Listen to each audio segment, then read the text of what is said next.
Our reflection today is just called ego. The picture today is a bunch of silly little stickmen. I can't remember what those things are called.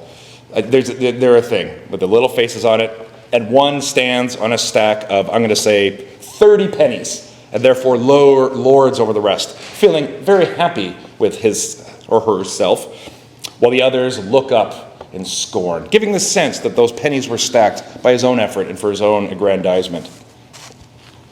This is Remembrance Day. This is a day where we lament the unprecedented violence of two global conflicts in the 20th century, but also, of course, we think of the Korean War, we think of the Vietnam War, we think of the Iraq War, the Gulf War, we think of all sorts of wars, and then, of course, that preceded the 20th century, and that sadly continue very much unabated in the present 21st century. For such an advanced, so-called enlightened species, we really like to destroy each other for a whole variety of reasons. This is something we lament. We also remember today that this is when, as the prayer we did earlier, the guns once fell silent. This is how we celebrate, how we remember, how we lament, and why we try to promise to do better going forward. But of course, none of us here are politicians. Nobody watching this online, to my knowledge, has any kind of policy level ability to shape things. We are not responsible for whether or not our country goes to war.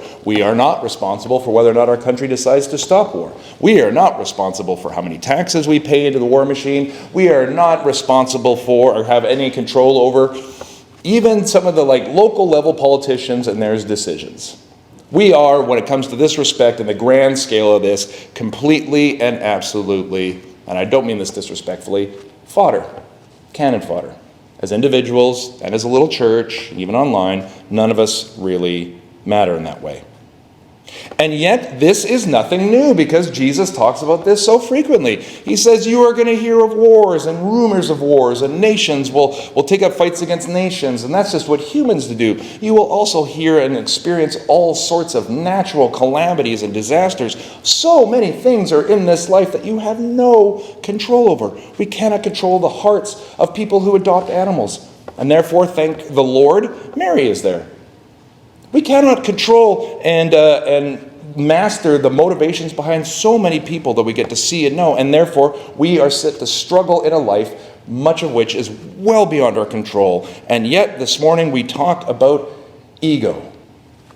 This is a psychological term. I mean, probably, there might be some psychologists out there who can correct me on this, but probably for us lay people, most famously brought to our attention by a guy by the name of Sigmund Freud, who was a genius and a straight-up cokehead. He did a ton of cocaine, so I want us to, that is important to what it is that I'm about to talk to you. But he really spent a lot of time digging into the human psyche. Now, these are a lot of ideas that we take for granted in the 21st century. When we talk about ego, we're talking about our visions of ourselves. The I am, lowercase I, lowercase m. I am this. Sometimes we can think of ego as being this thing where we're conflating ourselves, like the picture there, where we stack up a bunch of pennies and we are better than everybody else. Not entirely. That is what can happen, but ego really is just our sort of self-identity. How do we see ourselves operating in this world? And this is really important because this term, this understanding, is not part of Jesus' world, but the teachings are remarkably important. How do we see ourselves going through this world? What are our ethics? What are our morals? Who do we believe we are? What do I as an individual stand for? What am I passionate about? What am I good at? What am I bad at? What have I been told my whole life I am? Which one of those messages have I taken seriously? Which one of those messages have I ignored? Which one of those messages have made me angry? Am I proud because I'm good at sweeping? Am I proud because I'm good at lifting? Am I proud because once I was told that I'm good at coloring or singing or math? Have people said things to me that I have forgotten but have been so woven into my fabric that I consider it part of my identity that some boy at the age of 8 say something terrible about my teeth or my eyes or my body that I pretended I didn't care about, but then went home and cried about it and thought I moved past it. But to this day, every time I smile in the mirror, I still kind of see something wrong with my teeth or my eyes or my body, even though I've long forgotten that comment or even that boy's name. We have countless, I might make argument, millions upon millions of these different ways, things that stick to us and shape us, and we build ourselves around it. This is the ego. This is the ideas attached to the name you were given at birth. Again, something you are completely powerless over. Sure, you can change your name a little bit later on. And I always tell the stupid story of being with a sister Jenny and having the name Jamie and hating the name Jamie because it was a girl's name. It's not a girl's name, and these are stupid things anyway. But hating it, coming to like it later in life, and promising when I had kids, I would not give them the first letter in the name, and I would never give my son a so-called androgynous or girl's name. And in case any of you need to be reminded, I have 2 sons that I helped create named Silas and Sloan. So they both have the same first name, and Sloan can be very used and is frequently used as a girl's name. So I betrayed all my noble goals from many, many years ago. And that's just a silly example. But I also think very much of all the different ways in which I am motivated and driven to make sure that I accomplish a lot of stuff. I reflected on that a lot this week because my other job at the university was very, very busy. Late hours, lots of stress, problem solving, doing all sorts of wonderful things. And I had, at the end of each day, moments where I just constantly was reminded, why am I so driven to do all this stuff? Some of it's good. Some of it's great. Some of it will actually genuinely probably help people's lives and make education a little bit better at Tyndale University. Tyndale.ca if anybody's listening to this and looking at a post-secondary education. Totally kidding. But what I was struck with is that there is just a moment deep within me, a fire that fuels me, that wants to make sure I leave something. I do something that other people think is great. Not that it actually helps them. When I really started digging into this, not that it actually helps them. It's a deep motivation. It's not the deepest. I want a bunch of people whom I will never meet and will be here long after I'm gone to think I was a good boy. That was an important boy. He did good. And there's no way that doesn't go back to being 5, 6, 7 years old. I want to be a good boy. I did good. I don't care how many decades you've been on this earth. Trust me when I say that's very much within you. That's part of the complexity that we call the ego. How we see ourselves. This passage in Hebrews is just a very clear way of saying what we were already talking about. Do you understand what Jesus accomplished? So we talked about this last week. You get it because of what Jesus did. I feel fine repeating it the week after because the author of Hebrews said it immediately after writing this. He's like, just in case anybody's fuzzy on this. The temple is the earthly thing that's sort of supposed to represent heaven. The high priests do this thing that's supposed to represent what true atonement, reconciliation, justification is. What I'm saying is Jesus did the real thing.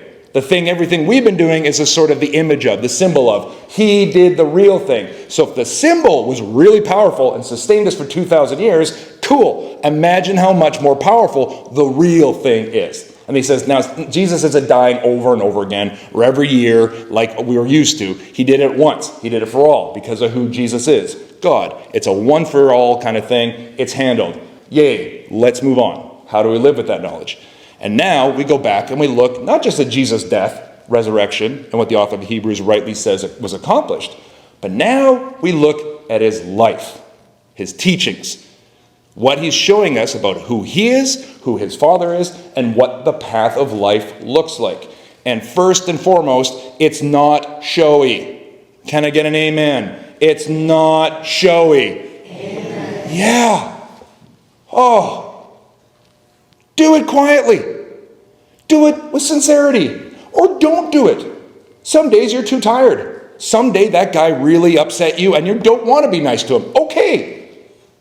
The path of life is covered in little potholes and muds, the little bits of death that we all walk. And if it was really important to constantly walk perfectly, that's a huge problem. But again, I point you back to Hebrews, it is not.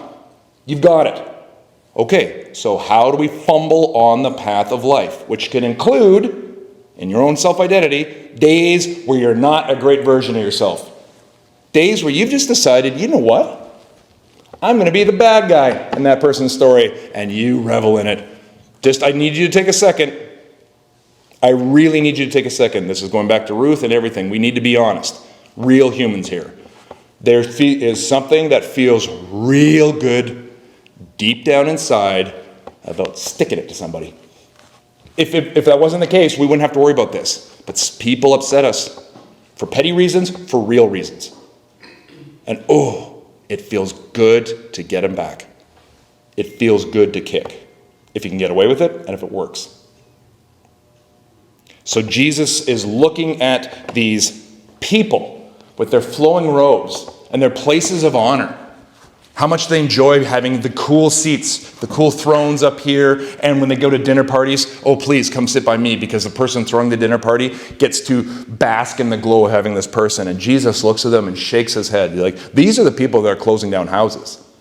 These are the people, to put it in our vernacular, that are raising housing prices and rent prices so much that we have tent villages all over Southern Ontario because people can't afford to live. These are the people hiking up all the grocery bills. These are the people hiking up the taxes, irrelevant taxes, because make no mistake, people are getting rich. We know this. These are the premiers who are upping this sort of stuff. These are the people that have the power and are handing it to their friends, and some small collections of people are making millions while the rest of us scrape by and wonder how many more years we've got to be able to afford and have to make very difficult choices. This is what Jesus is saying. This is nothing new. There is a whole lot of division in America over the new presidential election and all these things as if they are new, as if they are catastrophic, as if they are wonderful, as if any politician has ever saved anyone ever. Guaranteed they fumbled into a policy that kind of works and we all just kind of got used to. Very few of us, and probably very few policies. Maybe the civil rights movement, maybe the abolition of slavery, maybe women's rights, children's rights. These are things we're like, yeah, these are moral things. 99% of them, they kind of fumbled into, we went, oh, okay, and just kind of got used to it. Cut to 20 years later, we'll fight to the death to defend that policy that at one point we're kind of like, fine. This is not how Christ is building his kingdom. This is not how Christ will ever build his kingdom. It's not how Christ has ever built his kingdom. This is just how humans as a species have always operated. We are so fond of finding ways to fight one another. We are so fond of being perceived as great that we'll even turn a blind eye to those who foreclose on the houses of widows and even venerate such people. And that leads us to this path of celebrating material success, all sorts of wrong things in human character. So I just want you to see this picture of Jesus sitting by the temple, the heart of Jewish worship, and just watching people. And how many wealthy people come by. And you know they don't have paper money at this point. It's all coins. And so they have the basin that's going to collect the money for the temple. And they got to come by. I wish I was a prop preacher and I'd have coins. There's so many great prop preachers out there. It's just straight up terrible. All their little props and their ladders and their little things that they do for sermon illustrations. But every once in a while it would be handy.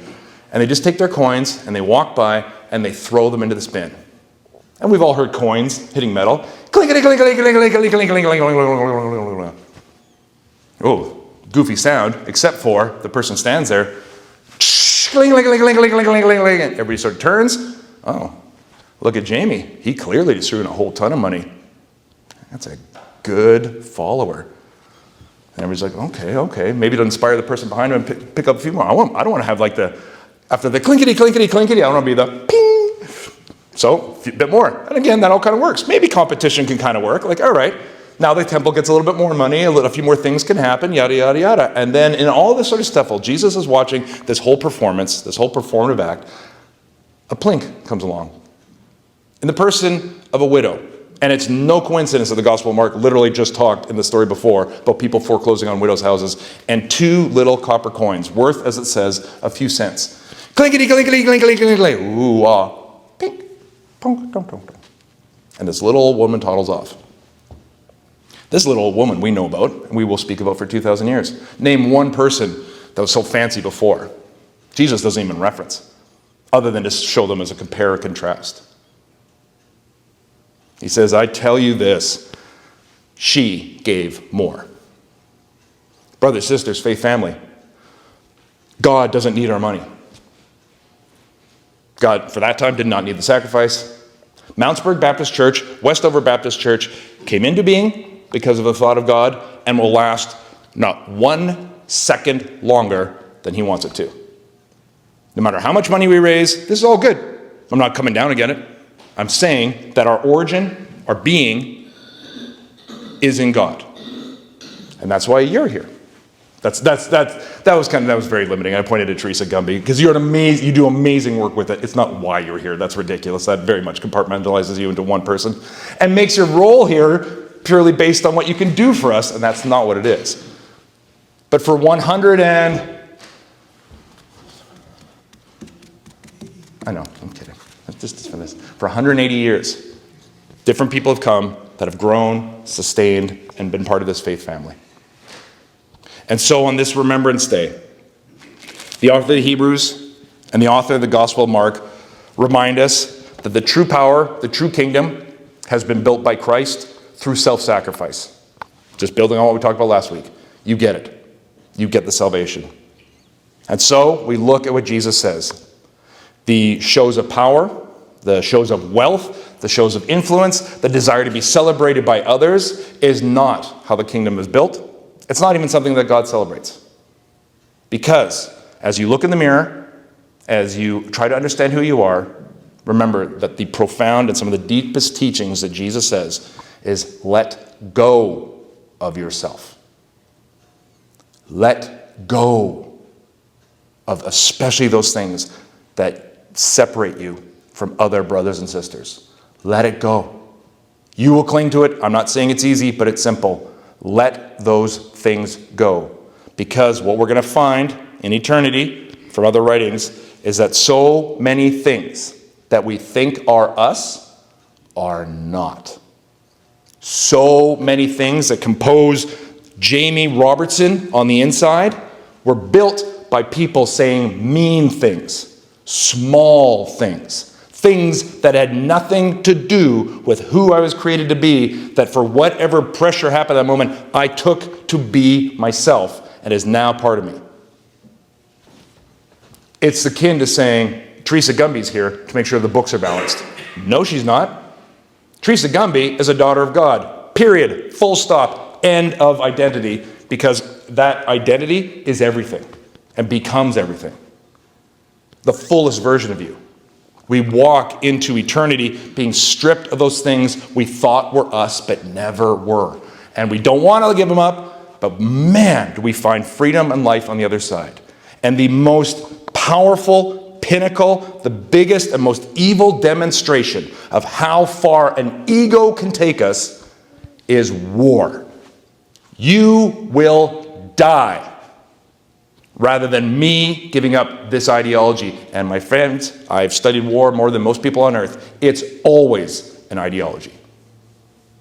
And spoiler, it never accomplishes what those who send us to war say it will accomplish. Ever. The best line I've ever heard on war was the American General Patton. He said, the last thing you can control in a war is when you decide to declare it. After that, it's anybody's game. But we know millions upon millions suffer, die, and not just the soldiers, but their families, their loved ones, which is why we wear this, to remind ourselves that those who put us into war rarely go themselves. But this is nothing new. The only thing we can control is how we try to walk in our daily little lives more like Christ. Will that end war? No. Will it bring peace? Yes. That's what we need to remember. We follow Christ's call of self-sacrifice, his call for humility, his call for integrity and genuine faith, because, as the author of Hebrews reminds us, he died once and for all to set us free. And when his kingdom returns, it will not be here to help set us free from sin. It will be the powerful bringing of salvation. And trust me when I say, those who have acted poorly, as he says, will be judged most severely. We don't do this out of fear. We don't do this out of hate. We move past because of life. Our little actions will not end war, but they will bring peace. Amen, amen, amen.